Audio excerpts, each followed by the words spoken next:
Pharmacogenomics, एक question जरूर दिमाग में आता है, and that is, are we all equal? क्या हम सब बराबर हैं? Probably in the eye of God, but definitely not in terms of our jeans.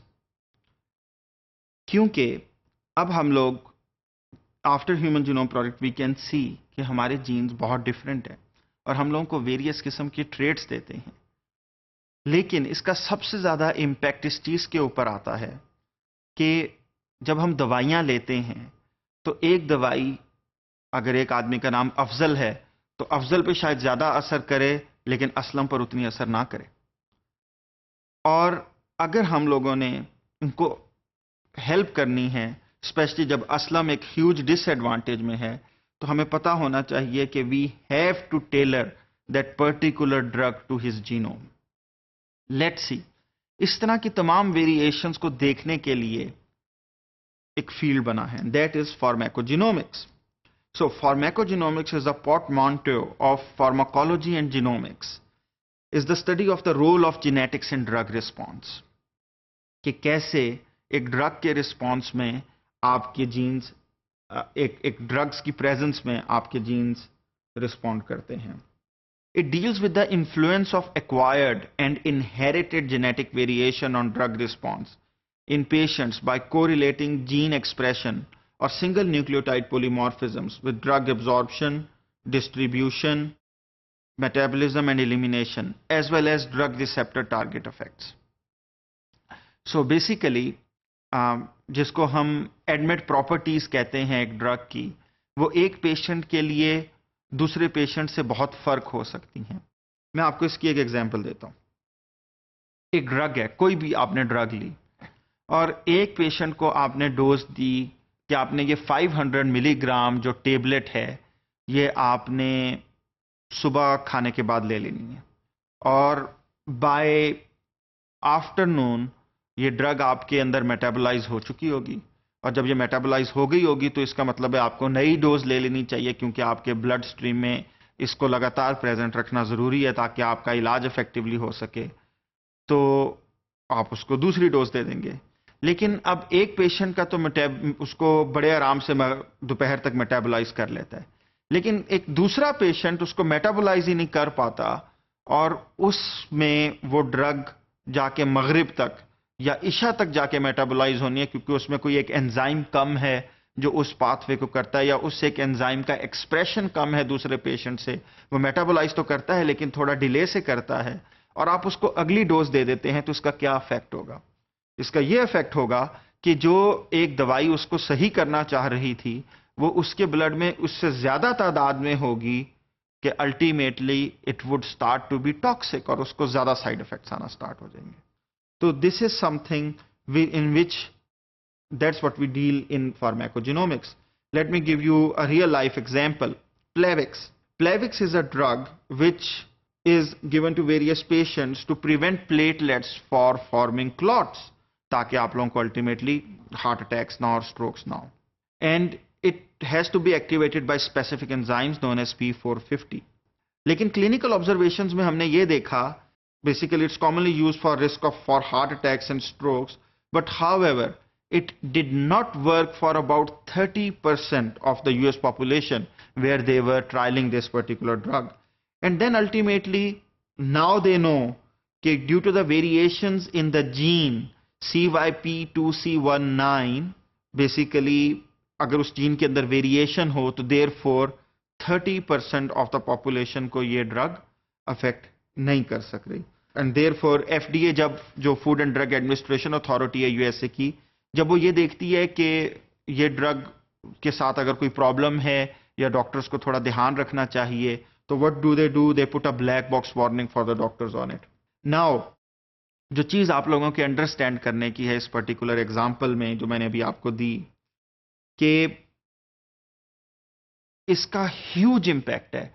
इसका ह्यूज इंपैक्ट दो तरह से है। फॉर एग्जाम्पल, अल्टीमेटली आपकी जितनी दवाइयां हैं वो एक क्लिनिकल ट्रायल से गुजरती हैं, और क्लिनिकल ट्रायल्स के वेरियस स्टेजेस होते हैं, फेज 1, फेज 2, फेज 3, जिसके बाद वो अल्टीमेटली अप्रूव होती हैं, जिसमें कोई 200 से लेकर 20,000 तक पेशेंट उस ट्रायल का हिस्सा बनते हैं और फिर वो ड्रग अप्रूव की जाती है।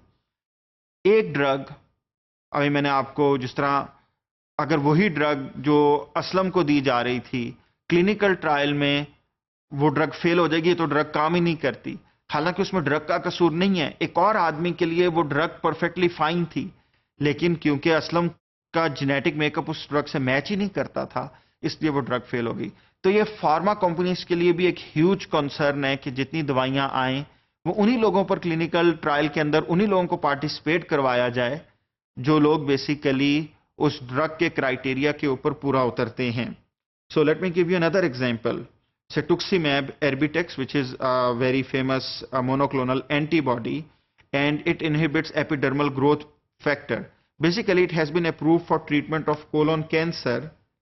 Now, this drug, when it came, it started to, like when they started to do the clinical trials, they found out that it only worked with the people who had the wild type KRAS gene. अगर KRAS gene में किसी किस्म की भी कोई mutation हो तो this drug stops working.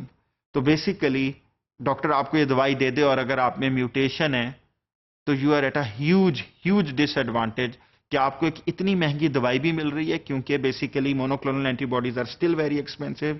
Sometimes for treatment you have to pay around $60,000 US। Now KRAS gene can have 7 significant mutations. Basically, it encodes a small G protein on the epidermal growth factor pathway. Now, thankfully, we have real-time PCR companion diagnostic test to identify mutations. This is again a very new field known as theranostics, where we design companion diagnostics for basically different drugs. Let me give you one last example with regards to pharmacogenomics. Taxol, which is known as paclitaxel as well. Basically, Taxol was the first drug against cancer, and it used to be isolated from Pacific yew tree, जिसकी bark से, जिस तरह कुनीन bark से निकाली गई थी, इसी तरह टेक्सोल भी एक दरख्त की बार्क से निकाली गई थी जिसका नाम पैसिफिक यू है। अगर आप 12,000 kilogram, if you take 12,000 kilogram of bark, ये इससे आपको 28 किलोग्राम ऑफ क्रूड एक्सट्रैक्ट मिलता है। आप फर्क नोट करें, 12,000 किलोग्राम से सिर्फ 28 किलोग्राम क्रूड एक्सट्रैक्ट मिलता है, जो आपको 10 ग्राम ऑफ प्योर टेक्सोल देता है।